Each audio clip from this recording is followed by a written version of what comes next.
Baik, Bismillahirrahmanirrahim. Assalamualaikum warahmatullahi wabarakatuh. Waalaikumsalam. Warahmatullahi wabarakatuh. Salam sejahtera untuk kita semua. Mudah-mudahan rekan-rekan dalam keadaan sehat dan senang Amin. sekali di kesempatan hari ini bisa berjumpa walaupun melalui virtual dalam rangka salah satu tugas dari Agenda 3 ya, Latsar CPNS Kemenkes RI tahun 2022. Sekali lagi terima kasih sudah bisa hadir secara virtual, dan hari ini agenda kita adalah mendiskusikan salah satu tugas dari Agenda 3 membahas tentang isu smart governance dan kaitannya dengan manajemen ASN serta smart ASN, ya. Baik, tapi sebelum kita mulai, alangkah baiknya kita buka dengan membaca doa basmalah bersama-sama. Bismillahirrahmanirrahim. Bismillahirrahmanirrahim. Dan perkenalan terlebih dahulu, ya. Dari mulai saya terlebih dahulu ya. Perkenalkan, saya Raffi Mardiana. Saya Yohana Kristi. Ya, Rustini. Nama saya Yoga Sasmaya. Saya Rinaldo. Baik, terima kasih rekan-rekan semua atas perkenalan yang disampaikan. Salam kenal. Kita kembali ke topik. Ada teman-teman sekalian, sebagai ASN gitu ya, apalagi sebagai CPNS yang sedang mengikuti Latsar, ada peran penting yang harus kita lakukan sebagai aparatur sipil negara, yakni menciptakan masyarakat yang taat hukum, peradaban modern, demokratis, makmur, adil, dan bermoral tinggi, sesuai dengan cita-cita pemerintah Indonesia gitu ya. Nah, tapi dalam kenyataannya, seringkali pemerintah menghadapi tantangan dan hambatan dalam mewujudkannya. Nah, menurut rekan-rekan, apa saja sih isu-isu yang sedang berkembang di masyarakat dan berkaitan dengan program pemerintah, terutama dengan smart governance ini gitu. Di beberapa pertemuan sebelumnya kita sempat bahas nih, yang menarik sebetulnya kan kalau terkait dengan tupoksi kita kan ada aplikasi Sinparkes ya yang membantu pelayanan publik gitu ya, dan membantu pekerjaan kita juga. Kemudian juga ada usulan Simponi ya, Imonef juga. Nah, tapi juga terakhir kita bahas mengkerucut ke isu tentang program aplikasi Peduli Lindungi ya. Jadi sejak awal COVID ini kan sebetulnya menjadi isu yang sangat hot gitu ya, yang sangat berkembang gitu ya, dan sampai saat ini juga masih terus digunakan dan diperbaiki gitu ya. Nah, bagaimana kalau di kesempatan hari ini kita bahas tentang isu tersebut? Boleh Iya, ya. Boleh, Mas. Boleh. Ya. Nah, menurut teman-teman nih, ada nggak pendapat yang punya pendapat kenapa penting Peduli Lindungi ini, aplikasi Peduli Lindungi ini diluncurkan ke masyarakat nih, bahkan sejak awal COVID? Iya, sebenarnya karena awal tujuan diadakannya atau diluncurkan aplikasi ini kan awalnya hanya untuk tracing doang. Karena kita tahu pandemi, penyakit baru, terus semuanya baru, belum ada yang namanya pengalaman dari pemerintah Indonesia. Jadi aplikasi ini tujuannya untuk tracing awalnya, untuk membantu dulu pelacakan dari kasus COVID. Barulah setelah COVID kita tahu, kita sudah mengalaminya, barulah pemerintah menambahkan apa aja sih ada di aplikasi tersebut. Sekarang kita tahu bisa untuk sebagai pelacakan kasus. Selain pelacakan kasus, kedua bisa untuk status dari vaksinasi kita, vaksin pertama, kedua, ketiga. Terus juga apakah status riwayat COVID kita, status pemeriksaan COVID kita, habis kita PCR atau antigen. Lalu apakah ada dari perjalanan dalam negeri atau luar negeri. Lalu juga mungkin untuk membantu tempat penyebaran, untuk mencegah penyebaran di tempat umum. Mungkin kalau kita lihat, kita kalau masukin gedung-gedung, kita wajib harus barcode ya. Nah, itu mungkin salah satu tambahan tugas yang tadinya awalnya aplikasi Peduli Lindungi itu awalnya baru diproyekkan hanya untuk ringan, untuk tracing doang. Tapi semakin berkembangnya kasus, semakin bagaimana caranya untuk mencegah penyakit ini, digunakanlah aplikasi yang sudah diluncurkan, kembangkan lagi. Mungkin itu sih Mas Raffi ya, Peduli Lindungi ini. Menurut saya baik banget. Iya, saya setuju dengan pendapat Mas Aldo ya. Jadi semakin berkembangnya kasus juga sebetulnya semakin berat juga tantangan pemerintah, sehingga juga perlu dituntut untuk mengembangkan manfaat dan serta tujuan dari aplikasi tersebut gitu ya. Nah, ini juga sebetulnya sejalan dengan fungsi ASN gitu ya.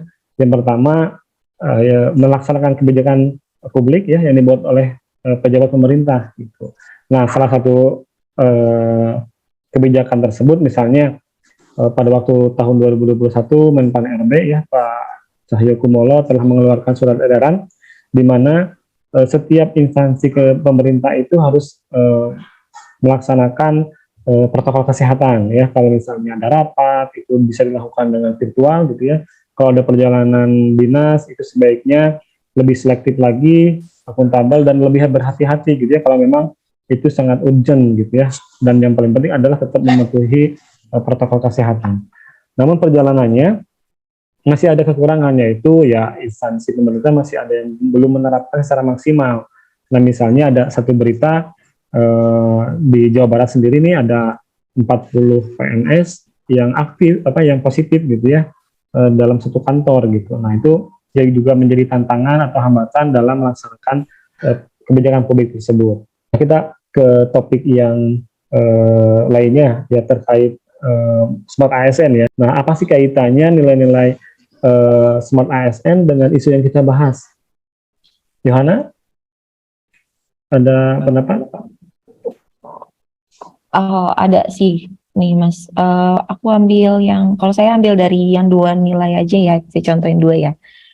Yang pertama penguasaan bahasa asing dan IT.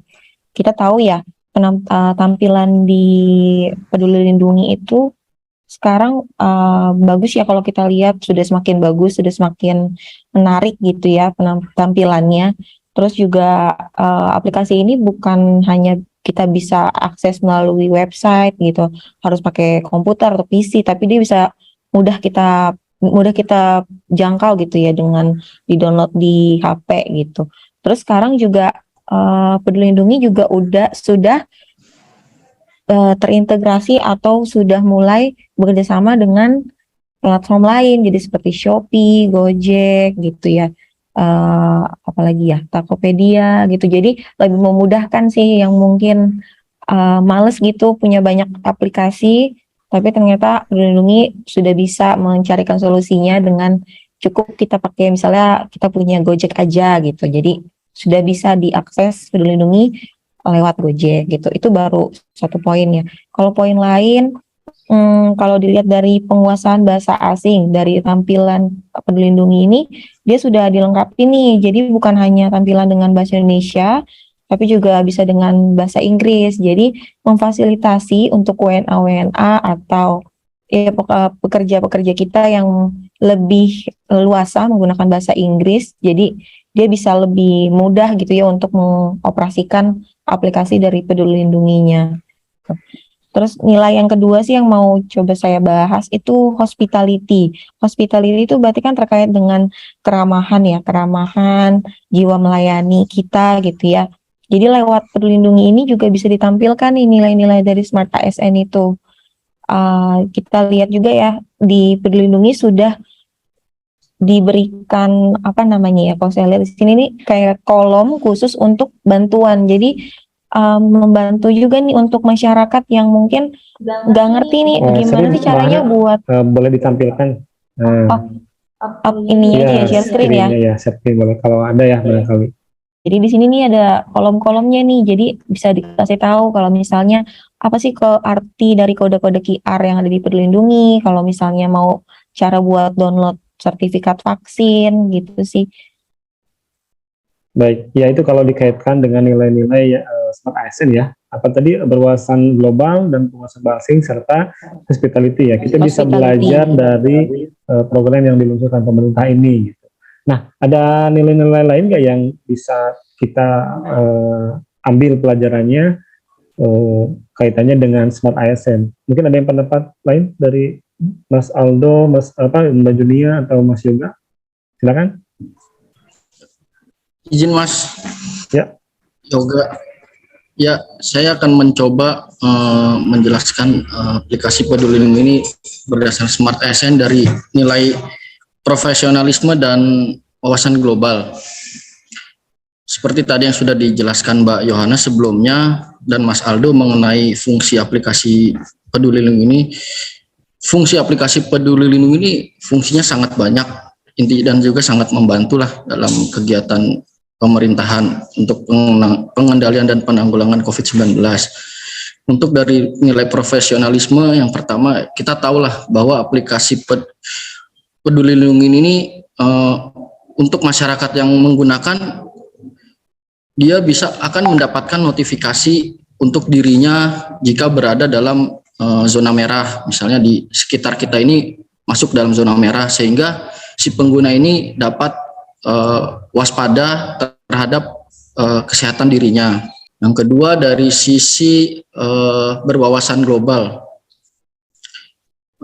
kita tahulah aplikasi Peduli Lindungi ini juga banyak sekali fitur-fiturnya, Mas. Selain tadi hasil untuk pelacakan atau sertifikat vaksin, aplikasi ini juga banyak terintegrasi dengan aplikasi-aplikasi lain. Misalnya tadi di menu Peduli Lindungi ada fitur teledokter.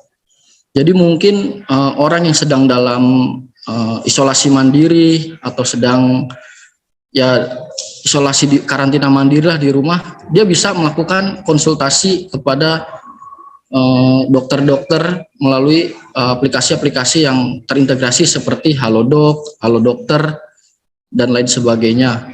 Itu aja Mas dari saya. Terima kasih. Baik, terima kasih Mas Yoga, penjelasannya cukup menarik gitu ya. Dan selanjutnya barangkali ada nilai-nilai yang belum disebutkan atau belum dibahas. Kira-kira apa menurut Mbak Junia? Silakan. Boleh Kak, kita lanjut mungkin ya Kak. Di nilai yang selanjutnya itu ada networking ya. Networking sebenarnya ini berkaitan juga dengan entrepreneurship sih Kak, menurut saya ya gitu, karena di entrepreneurship ini kan membutuhkan networking yang luas gitu ya, jaringan komunikasi atau kerjasama yang luas gitu. Saya lebih mengedepankan yang entrepreneurship ini, di mana Peduli Lindungi ini ternyata pemerintah sudah ada rencana ya buat adanya pengembangan dalam kerjasama untuk bekerjasama dengan asuransi kesehatan. Terus ada kerjasama dengan health tech dan telemedicine juga yang tadi udah disebutkan sama Kak Yoga. Nah ini kerjasama ini tuh menguntungkan dua pihak ya di masyarakat dan si pembisnis itu sendiri atau penyedia layanan kesehatan. Kalau untuk masyarakat sendiri kan udah tahu kan kita mudah lah untuk mengakses beberapa asuransi kesehatan yang akan kita pilih atau kita gunakan gitu. Terus masyarakat juga diuntungkan dengan adanya banyak dokter-dokter online ya, ada Halodoc, Halodokter gitu-gitu kan. Itu bisa mempermudah masyarakat untuk mendapatkan layanan kesehatan dengan gampang dari rumah juga bisa gitu.